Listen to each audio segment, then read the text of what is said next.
Assalamualaikum warahmatullahi wabarakatuh. Perkenalkan, nama saya Robi Maulana Lubis dengan NIM 230402043. Terima kasih kepada dosen pengampu pada mata kuliah kurikulum dan perencanaan pembelajaran biologi, Bu Raja Novi Ariska SPD MPD. Baiklah, untuk mempersingkat saja, di sini saya akan menjelaskan sejarah perkembangan kurikulum di Indonesia.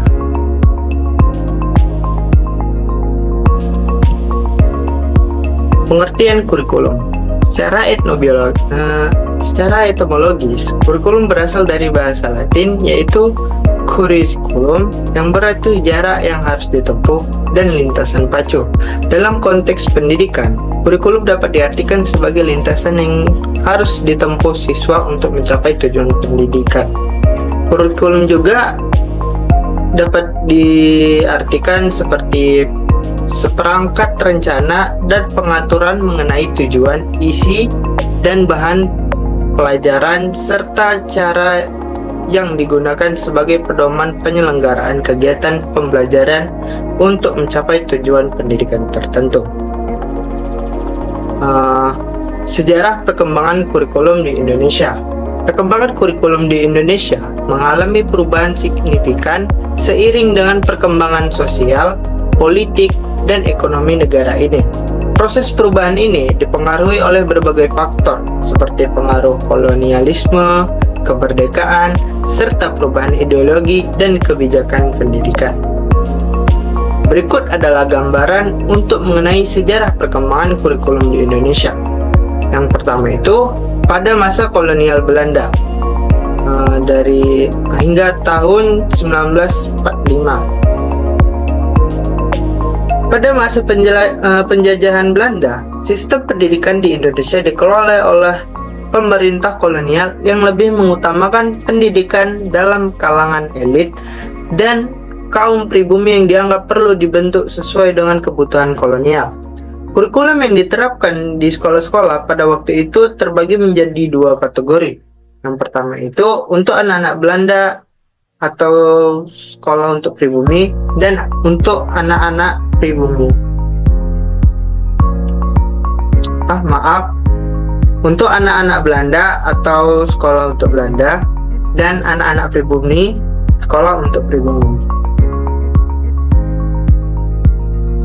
Baik, yang pertama itu pada sekolah untuk pribumi. Kurikulum di sekolah-sekolah untuk pribumi sangat terbatas dan lebih banyak berfokus pada pelajaran yang dianggap praktis bagi pekerjaan kasar. Pendidikan ini lebih bersifat pendidikan moral dan keterampilan dasar seperti bertani dan kerajinan tangan. Dan untuk sekolah untuk Belanda, bagi anak-anak Belanda dan golongan elit lainnya, pendidikan yang diberikan oleh pengarah pada pendidikan akademik yang lengkap, yang mencakupi bahasa, matematika, sejarah, dan ilmu pengetahuan alam. Yang kedua itu adalah masa kemerdekaan dari tahun 1945 sampai 1965. Setelah Indonesia merdeka pada tahun 1945, negara ini mulai memperbaiki sistem pendidikan yang lebih eksklusif dan berbasis nasional. Pada masa ini, kurikulum pertama yang diterapkan oleh kurikulum yang mengarah pada pencapaian tujuan nasional yang menekankan pembentukan karakter dan kebangsaan. Pada masa kemerdekaan ini terdapat dua kurikulum, yaitu kurikulum 1947. Pada tahun 1947, pemerintah Indonesia mengeluarkan kurikulum pertama yang dirancang untuk sekolah dasar dan menengah. Kurikulum ini berfokus untuk pembentukan karakter dan bangsa,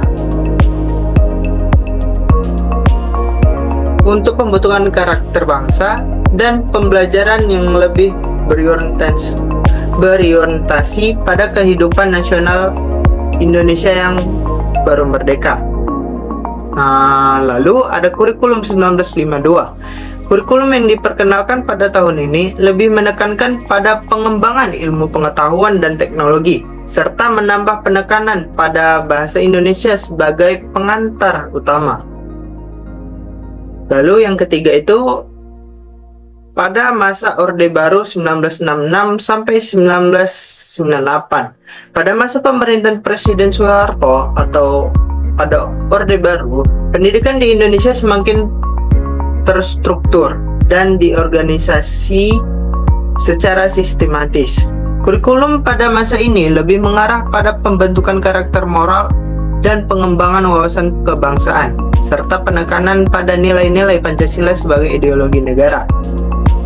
Pada masa Orde Baru terdapat 3 kurikulum. Yang pertama itu kurikulum 1968. Kurikulum yang diperkenalkan pada tahun 1968 menekankan pada pengetahuan umum, tetapi juga berusaha untuk lebih menggali potensi pendidikan karakter dan pendidikan moral. Selanjutnya kurikulum 1975. Salah satu kurikulum yang paling dikenal pada masa Orde Baru adalah kurikulum 1975. Pada kurikulum ini, pengajaran lebih berfokus pada penyampaian pengetahuan dan keterampilan yang dibutuhkan oleh masyarakat untuk memenuhi kebutuhan pengembangan ekonomi nasional. Yang ketiga itu lalu ada kurikulum 1984. Kurikulum ini lebih mengarah pada pengembangan keterampilan praktis dan kecakapan hidup dengan penekanan pada pendidikan berbasis kompetensi dan keterampilan. Yang keempat itu pada masa reformasi dan kurikulum 2004 atau kurikulum berbasis kompetensi. Setelah reformasi 1998 dan pergantian kepemimpinan di Indonesia, sistem pendidikan mengalami perubahan signifikan untuk merespon kebutuhan masyarakat dan globalisasi. Pada tahun 2004, Indonesia memperkenalkan kurikulum berbasis kompetensi atau KBK yang fokus pada kemampuan dan kompetensi yang harus dimiliki siswa setelah lulus. Pada masa reformasi ini terdapat satu kurikulum, yaitu kurikulum 2024 atau KBK. Kurikulum ini menekankan pada kompetensi yang harus dikuasai oleh siswa, baik kompetensi akademik maupun non-akademik. Penekanan pada pembelajaran berbasis kompetensi bertujuan untuk mempersiapkan siswa agar siap menghadapi tantangan di dunia kerja. Yang kelima itu kurikulum 13 atau K13. Pada tahun 2013,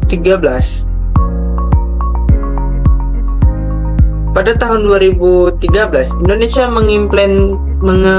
mengimplementasikan kurikulum 2013 ke K13 atau K13 yang bertujuan untuk menghasilkan peserta didik yang memiliki kompetensi dalam hal pengetahuan, keterampilan, dan sikap.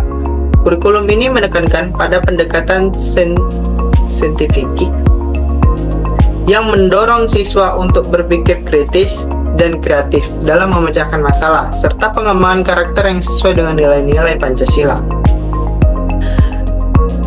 K13 ini memiliki penekanan pada pembelajaran aktif berbasis proyek serta penerapan teknologi dalam proses pembelajaran. Selain itu, penilaian dilakukan dengan pendekatan yang lebih holistik yang tidak hanya menilai hasil aktif tetapi juga proses belajar siswa.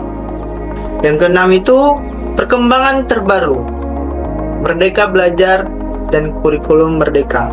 Kurikulum ini ada pada tahun 2020. Kurikulum Merdeka diperkenalkan oleh Kementerian Pendidikan dan Kebudayaan Indonesia di bawah program Kemerdekaan Belajar.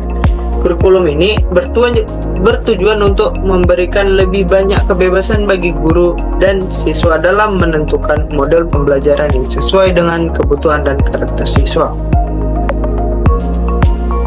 Pada perkembangan baru, kurikulum Merdeka memberikan fleksibilitas yang lebih besar kepada sekolah dan guru untuk mengembangkan bahan ajar dan metode pengajaran yang relevan dengan kebutuhan siswa. Penilaian yang lebih berfokus pada perkembangan holistik dan kompetensi siswa juga menjadi salah satu aspek penting dalam kurikulum Merdeka.